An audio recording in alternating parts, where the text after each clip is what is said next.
واقع علم اللہ انکم کنتم تختانون انفسکم فتاب علیکم، اللہ کے علم میں یہ بات آئی کہ تم اپنے نفس کے ساتھ، اللہ کے علم میں تو ہر بات آتی ہے، لیکن مقصد یہاں نوٹس میں آنے کے ہے، یعنی مطلب یہ ہے کہ تم نے جو یہ اقدام کیا خدا کے علم میں یہ بات رہی ہے کہ تم سے یہ غلطیاں ہوئی ہیں، لیکن بجائے اس کے کہ ان کی طرف سے توبہ ہو تب اللہ بھی معاف کریں، اللہ بھی نے پہلی معافی کا اعلان کر دیا۔ یہ بڑی عنایت ہے۔ کیوں؟ اس کی وجہ یہ ہے کہ اس میں کسی قصد و تعمد کو دخل نہیں، کسی قصد و ارادے کو دخل نہیں ہے، معمولی اکساہٹ سے ایک چیز جو حقیقت میں تقویٰ کا تقاضا نہیں ہے، لوگوں نے تقویٰ کا تقاضا سمجھا اور بعض سے غلطی بھی ہو گئی، تو ظاہر ہے کہ اس پر ان کو شرمندگی بھی ہوئی ہوگی کہ ہم اس کو جب تقویٰ کے خلاف سمجھتے تو کیا کیوں؟ تو اللہ تعالیٰ نے پہلے ہی اعلان کر دیا کہ خیر معاف ہے، اب تمہیں اجازت ہے۔ احل لکم سے یہ مطلب نہیں ہے کہ پہلے کوئی چیز ناجائز تھی اب جائز ہو گئی، نہیں، بلکہ پہلے جس چیز کو تم ناجائز سمجھتے رہے ہو وہ اب جائز کر دی۔ یہ سوال بھی سمجھ لیجیے، احل لکم سے شروع ہوتی ہے نا، مطلب یہ ہے کہ تم اگر ناجائز سمجھتے رہے ہو تو یہ محض تمہاری شدت احتیاط تھی، واقع ہے نہیں یہ ناجائز تھی ہی نہیں، لیکن اگر تم نے ناجائز سمجھا تھا تب اسلامی اخلاقیات کرو سے تمہارا فرض تھا کہ تم اس کی پابندی کرتے، لیکن اگر تم نے نہیں کیا تو اللہ تعالیٰ نے معاف کیا، اب آئندہ سے تمہیں اجازت دی جاتی ہے۔ کتنی باتیں ہیں اس آیت میں، اور ابھی کتنی اور باتیں جو میں نہیں بیان کرتا اس لیے کہ اس کی ضرورت نہیں ہے بیان کرنے کی۔ فَلَا نَبَاشِرُوهُنَّ وَابْتَغُوا مَا كَتَبَ اللَّهُ لَكُمْ، اور طالب بنو اس چیز کے جو اللہ تعالیٰ نے تمہارے لیے مقدر کی ہے،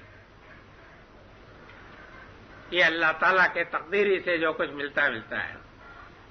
یہ ہمارے اور آپ کے اختیار میں نہیں ہے کہ آپ فیملی پلاننگ کر کے کوئی نظم دنیا میں قائم کر لیں، سمجھ گیا؟ رزق خدا دیتا ہے اور اولاد بھی خدا ہی دیتا ہے، آپ اگر اس میں مداخلت کریں گے تو یہ واقعہ ہے کہ بڑی سخت قسم کی مداخلت ہوگی، اس سے زندگی کا مسئلہ تو کوئی حل نہیں ہوگا، البتہ آپ اپنے لیے بہت سے الجھنیں پیدا کر لیں گے۔ یہ طریقہ غلط ہے کہ اتنے ہم بچے پیدا کریں گے اور اتنا گندم پیدا کریں گے، سمجھ گیا؟ اور اس سے زیادہ جو پیدا ہو گئے تو ان کو دواؤں کے ذریعے سے ختم کر دیا کریں گے، یہ طریقہ غلط ہے۔ گندم خدا دیتا ہے، آپ کے سائز سے نہیں پیدا ہوتی، روس آج تک گندم کے معاملے میں خود کفیل نہیں ہوا، امریکہ کا محتاج ہے، سمجھ گیا؟ آج تک وہ نہیں خود کفیل ہو سکا، اور کوئی بھی نہیں ہو سکتا الا کہ اللہ تعالیٰ چاہے جب ہی ہو سکتا ہے۔ ہم آپ بھی ہو سکتے ہیں اسی طریقہ سے، البتہ یہ بات ضرور ہے کہ قوم کے اندر احساس ذمہ داری، احساس صحت، سمجھ گئے آپ، اور زندگی کے معقول معاشرت اور معیشت کے معقول آداب کی تربیت اور تعلیم بہت ضروری ہے، سمجھ گئے آپ؟ صحت مند بچے پیدا ہو، ان کی صحت کا انتظام رہے، سمجھ گئے آپ؟ جو ذمہ داریاں ان سے متعلق حکومت کی ہے، حکومت اپنی ذمہ داریاں ادا کرے، اور جو ذمہ داریاں فیملی کے سربراہ کی ہے وہ اپنی ذمہ داری ادا کرے، یہ چیز ضروری ہے۔ اس کا تو کوئی انتظام نہیں ہوتا، سمجھ گا آپ؟ ادھر ادھر سے ارے غیر نتو خیر عورتوں کو پکڑ کر کے فیملی پلاننگ کا ایک دفتر بنا کر کے ان کو وہاں بیٹھا دیتے ہیں، نہ انہیں کچھ پتا نہ انہیں کچھ پتا زندگی کی ان ذمہ داریوں کا۔ وَكُلُوا وَاشْرَبُوا حَتَّىٰ يَتَبَيَّنَ لَكُمُ الْخَيْطُ الْأَبْيَضُ مِنَ الْخَيْطِ الْأَسْوَدِ،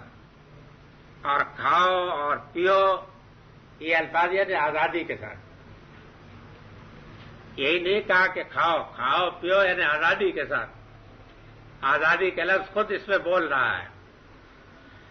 یہاں تک کہ فجر کی سفید دھاری شب کی سیاہ دھاری سے نمایاں ہو جائے، سمجھے آپ؟ یہ ہے کہا۔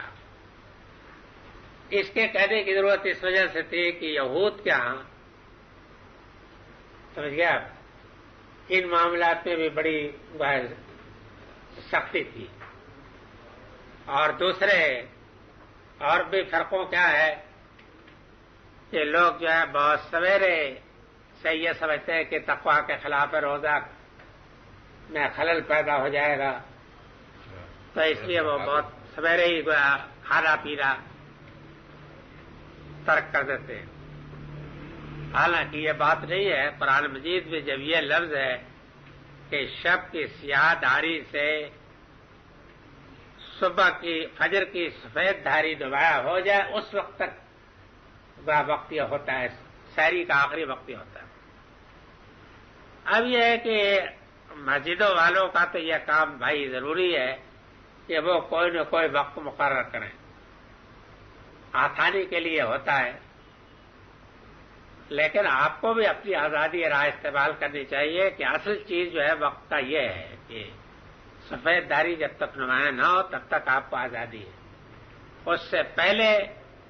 اگر آپ اس معاملے میں تشدد برتیں گے تو یہ دین کے معاملے میں تشدد ہوگا،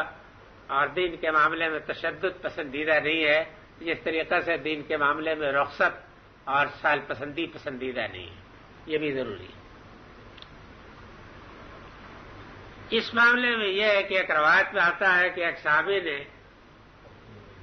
سفید دھاگا باندھ لیا، اور سفید دھاگا اور ایک سیاہ دھاگا باندھ لیا کہ جب سفید دھاگا نظر آ جائے گا سمجھ گیا آپ، اور دھاگے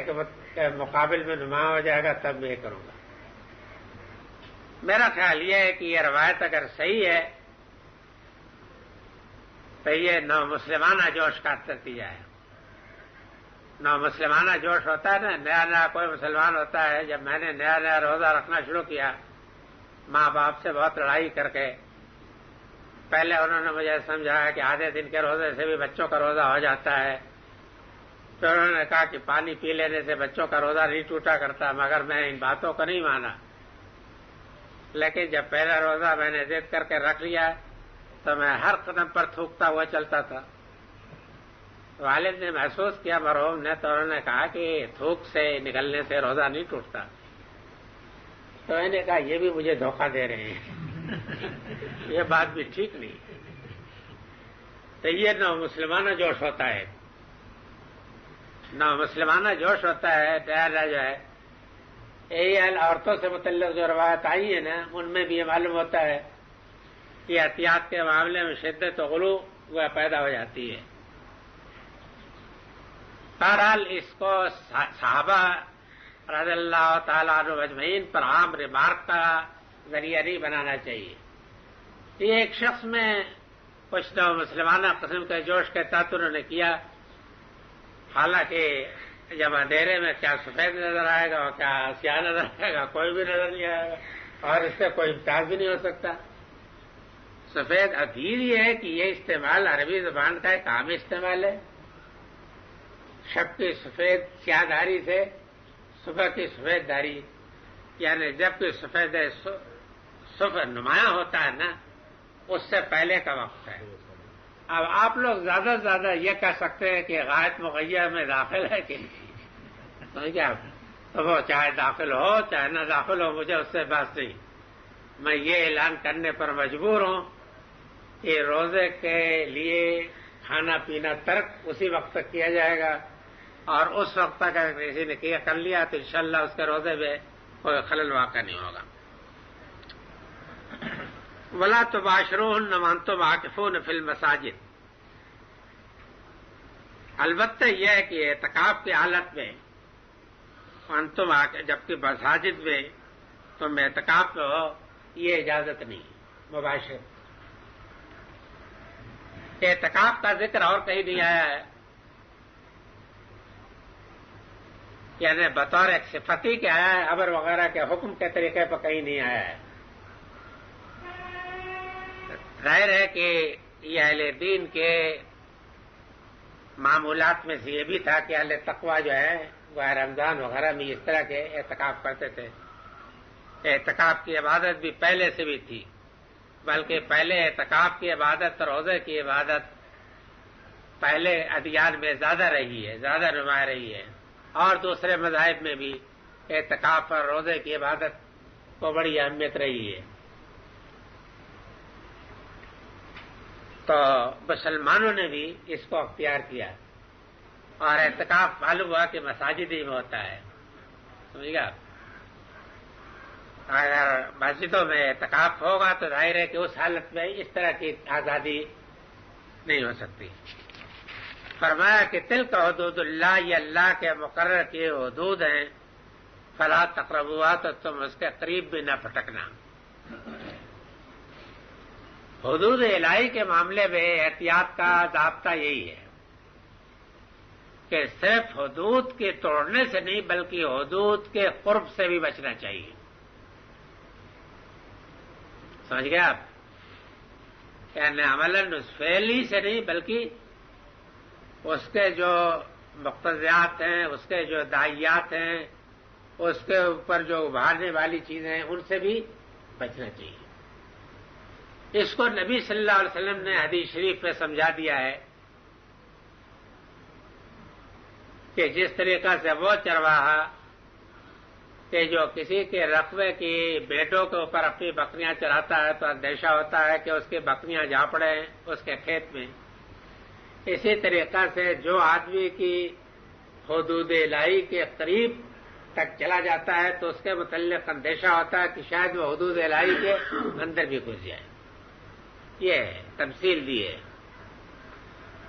تو اصل ضابطہ یہ ہے کہ اگر آپ کسی برائی سے بچنا چاہتے ہیں تو پھر یہ ہے کہ اس کے قرب سے بھی بچنا پڑے گا، محرکات سے بھی بچنا پڑے گا۔ فرض کر لیجیے کہ زنا ممنوع ہے تو زنا کے جو محرکات ہوں گے ان سے بھی گریز کرنا پڑے گا۔ اب زنا بہت بڑی برائی ہے، اس کی وجہ یہ کہ اس سے تو سارا معاشرہ ہی نجس ہو جائے گا، سارا نظامی معاشرت کا تلپٹ ہو جائے گا۔ تو اگر اس سے بچانا ہوگا تو یہ ضروری ہے کہ جو اس کے محرکات ہوں گے ان کا بھی سد باب کرنا پڑے گا، یہ ضروری ہے، ورنہ آپ اس سے بچ نہیں سکتے۔ آپ پیغمبر سے زیادہ حکیم تو نہیں ہو سکتے، تو جب پیغمبر نے یہ طریقہ بتایا ہے تو یہی طریقہ اختیار کرنا پڑے گا کہ ذرا کچھ اپنے آپ کو بچائی کے رکھیے دامن، تاکہ آپ اس سے محفوظ رکھ سکیں۔ کذالک یبین اللہ آیاتہ للناس لعلہم یتقون، اس طریقے سے اللہ تعالیٰ اپنی آیتیں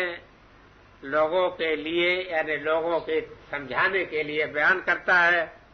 تاکہ وہ تقویٰ کے راہ اختیار کر سکیں، یہ بتایا۔